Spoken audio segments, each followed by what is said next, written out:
Hello guys, welcome to my YouTube channel, ang Eli Lagardes Tutorial Vlog. Ngayong araw guys, meron tayong i-repair na isang washing machine na ang brand nito guys ay Sharp, ano? Ang sabi ng may-ari ay hindi na daw ito makapag-wash. Nahihirapan siyang magwash pag maraming karga yung kanyang tab. Halimbawa, marami pong lalaban yung may-ari, hindi na daw po siya makapagwash. Hindi po kinakaya ng motor na paikutin po o i-forward saka i-reverse yung kanyang tab. Siguro po baka po mahina po yung kanyang capacitor or yung kanya pong belt, baka maluwag na po. Yun lang naman po ang ating titignan dito sa ating wash machine na to na dinala rito ng may-ari, ano. Hindi nga lang siya makapaglaba dahil hindi nga po kinakaya ng motor na i-reverse saka forward yung kanyang tab. Titignan po natin kung ano po yung ating magagawa at titignan po natin kung paano natin siya aayusin o i-repair. Ayan guys, madilim kasi, ano, hindi natin makita yung loob. Ngayon gagawin natin, kukuha lang ako ng flashlight para makita natin yung loob.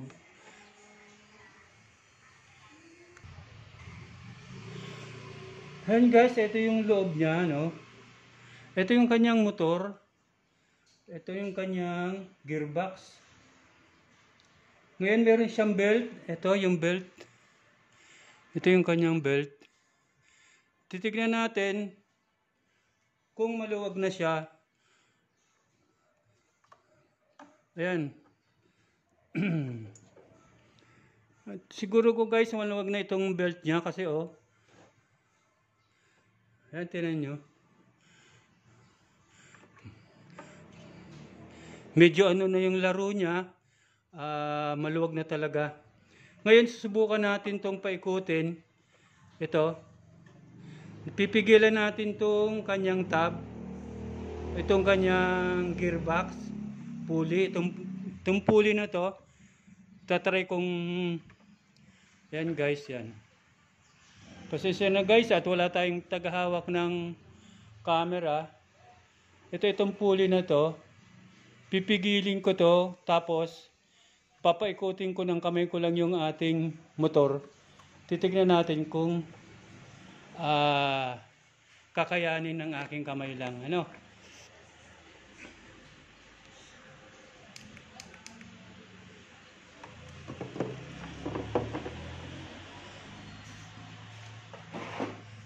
Ito guys yung kanyang belt.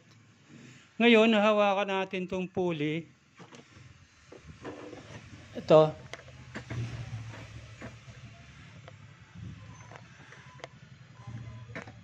Lapit natin yung ito guys, ang pulley, hawakan ko. Tapos papaikutin ko ng kamay ko yung kanyang motor.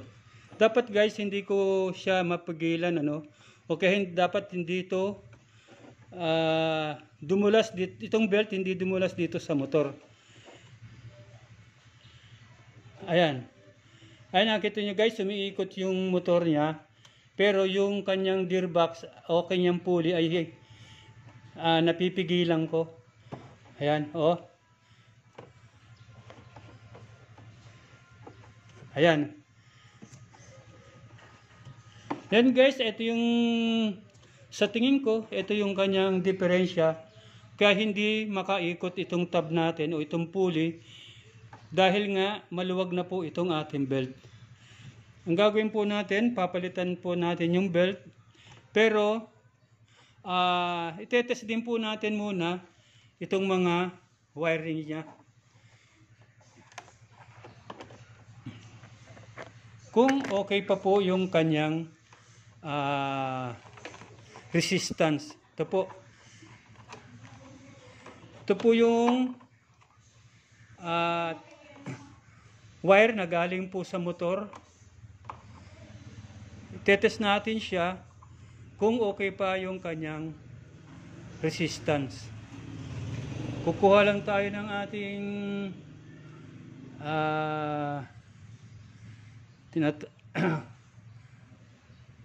tester, no? Ayan. Ito guys, itong tester, ayan.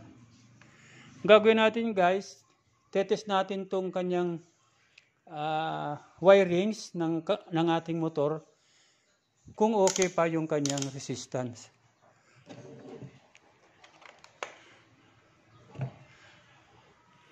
Kasi baka may diferensya na yung motor niya kaya hindi niya mapaikot ng maigi itong motor o talagang maluwag lang yung ating belt. Tatanggalin natin to.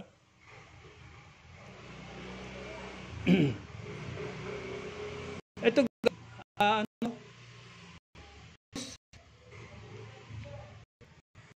tanggalin muna natin to kasi ito yung kanyang common. Nakakabit siya rito sa line 2 o line 1 ng ating power cords o yung power supply. Tanggalin muna natin.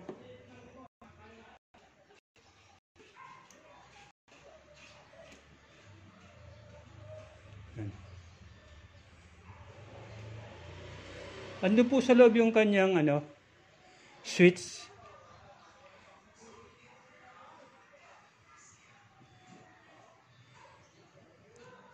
Sorry guys, hindi pala ito yung kanyang fuse. Ano lang pala ito, parang connector. Ayan. Para mag-connect po yung ating common ng ating motor. Saka ito pong line 1 o line 2 ng ating power supply. Ngayon tatanggalin din natin siya. Saka ito. Para matest natin kung okay pa yung tolerance niya or yung kanyang resistance. Ayan.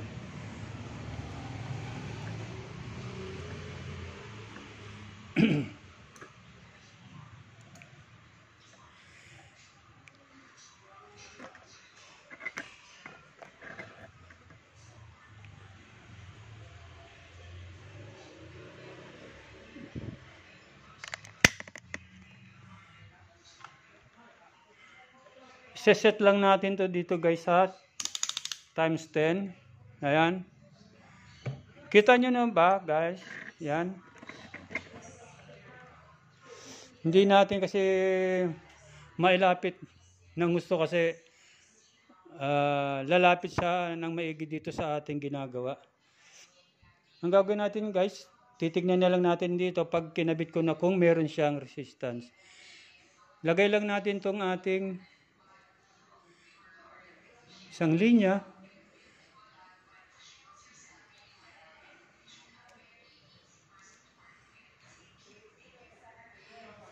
Yan. Ngayon, itutusok natin to dito sa kulay pula, no? Ito guys, yung kanyang forward. Itong kulay red na to. Yan. Ayan guys, nakita nyo, meron siyang nakuhang 4.5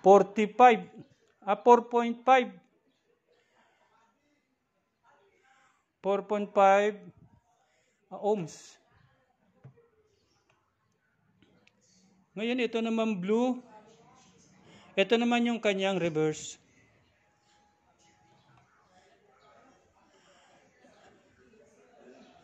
Pareha sila guys, parehong 4.5.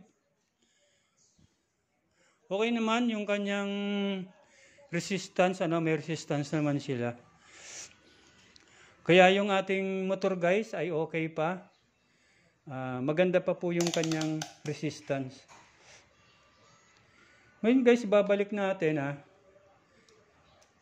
Ano naman lang to guys, color coding. Kaya hindi ka rito malilito kasi color coding lang siya.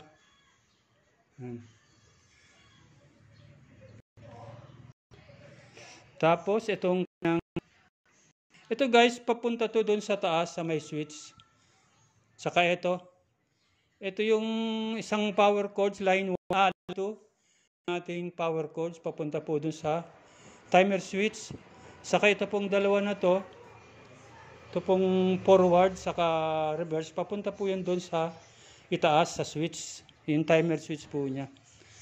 Hindi naman po kayo malilito kasi ano po siya, color coding.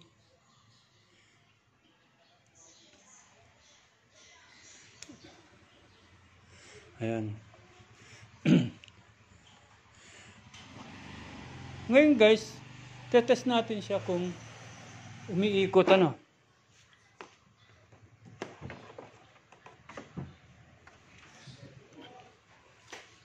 Switch na natin.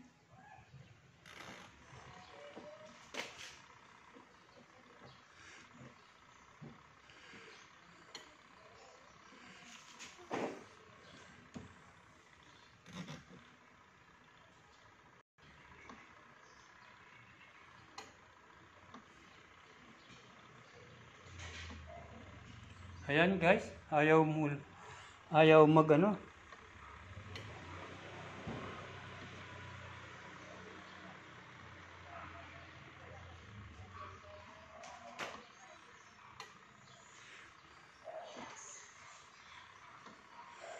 Bakit? Ayaw gumana.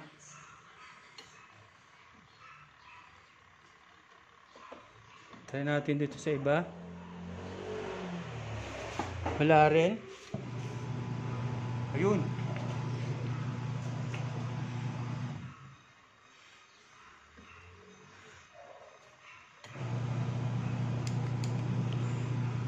Ayun guys, umiikot naman yung ating tab. Pero pag pinigilan natin to, siguro mapipigilan natin to pag andar. Try natin Ayan. Ayan guys, kita nyo.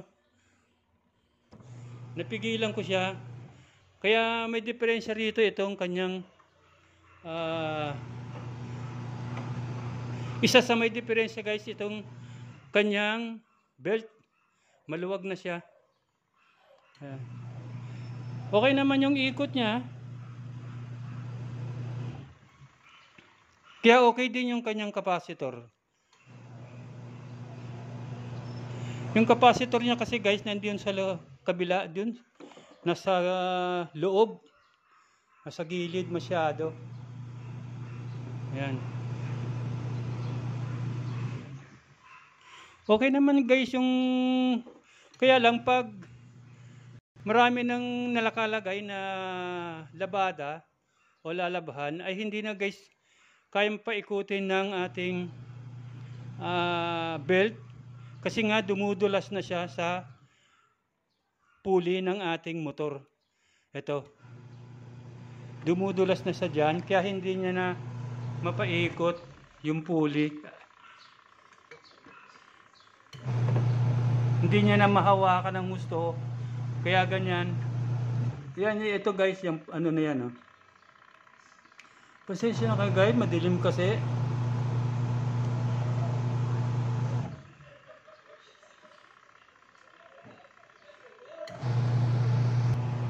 And guys, kita nyo na guys, yung maganda naman yung ikot niya. Okay, siguro okay naman yung kanyang capacitor. Kasi guys, yung capacitor niya ay wala rito wire. Wala siya rito. Sa mga wire na to, wala. Karamihan guys na na washing machine, meron siyang rito. Capacitor dito lang nakalagay. Ito guys, doon sa loob, dito sa kabila. Gagawin natin, babaklasin pa natin to bago natin makita yung kanyang capacitor. Sa tingin ko naman, okay naman yung capacitor niya kasi napatakbo naman niya o napapaikot niya tong motor. Kasi kung mahina na to guys, yung kanyang capacitor, pwedeng umugong na lang yung ating motor. Ayan.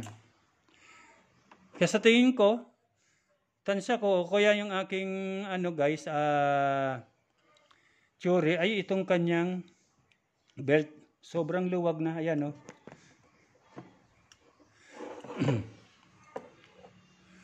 Wala naman siya guys, ibang pyesa dyan. Ito lang dalawa, saka itong kanyang motor, pulley, tapos yung kanyang capacitor nandun sa loob. At ito naman yung kanyang mga wirings. Yan. Ngayon guys, tatanggalin natin itong belt. Papalitan natin siya ng bagong belt. Ayan. Madali lang naman magtanggal niyan. Ito guys, kakaibigin mo lang to pababa para matanggal dito sa pulley niya. Ayan. Ayan. Tanggal na guys. Ngayon tatanggalin na natin siya. At papalitan natin siya ng bago.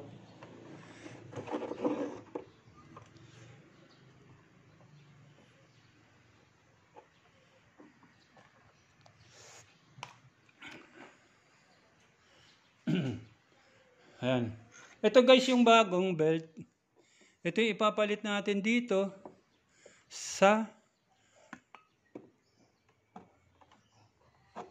kanyang motor at sa kanyang pulley. Ang paglagay nito guys, same procedure lang guys, kung paano maglagay. Unahin lang dito sa ating pulley ng ating motor. Saka natin rito sa pulley ng ating wash tub. Ayan. Paikutin. Ilagay nyo lang to dito sa ibaba, sa gilid na to. Sa kanya paikutin to, belt. Ay. O kaya itong kanyang pulley, paikutin nyo lang. Ayan. Ayan. Ito guys, maganda pa to.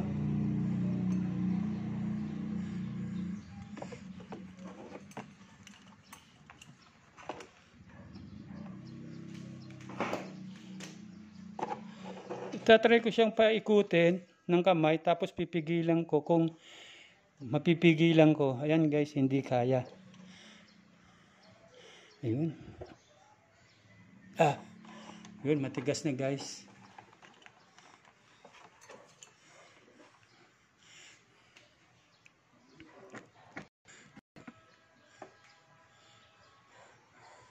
Ayan napalitan na natin to.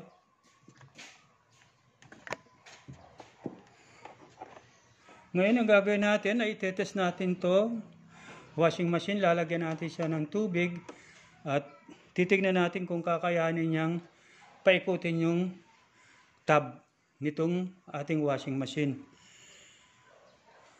Ayan. Binalik na natin yung kanyang wire dito sa loob. Bababa lang natin siya para matest natin kung okay na yung kanyang pag-ikot.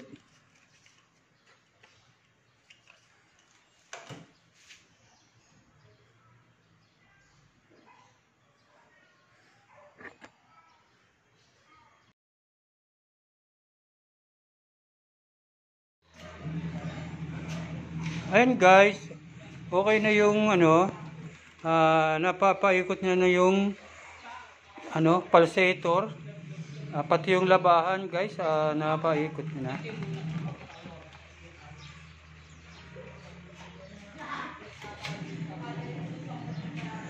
Sabi ng may-ari, pag ganito karami yung nilalaban niya, hindi na umiikot, hindi na makapagwas.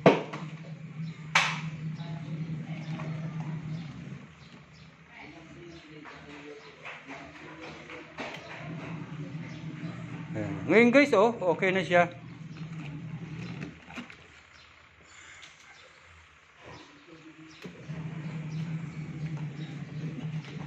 Ayan. Ayan guys, hanggang dito na lamang yung ating video, no. Dun po sa gusto pong matuto na mag repair ng washing machine, please sundan nyo lang po yung aking video. Tapusin nyo po ng buo yung video ko para hindi nyo po makaligtaan o wala pa kayong mamiss na tutorial na aking ginagawa. Ayan guys, maganda na yung pag-ikot ng ating washing machine. Ang ano nga pala nito guys, pinalitan lang natin ang ating belt kasi nga maluwag na yung belt niya. Hindi niya mapaikot yung pulsator o yung pulley ng ating motor. Dumudulas na po siya yung dating belt niya. Kaya ginawa po natin, pinalitan po natin ng bago. Kaya yan, okay na po yung kanyang pag-ikot.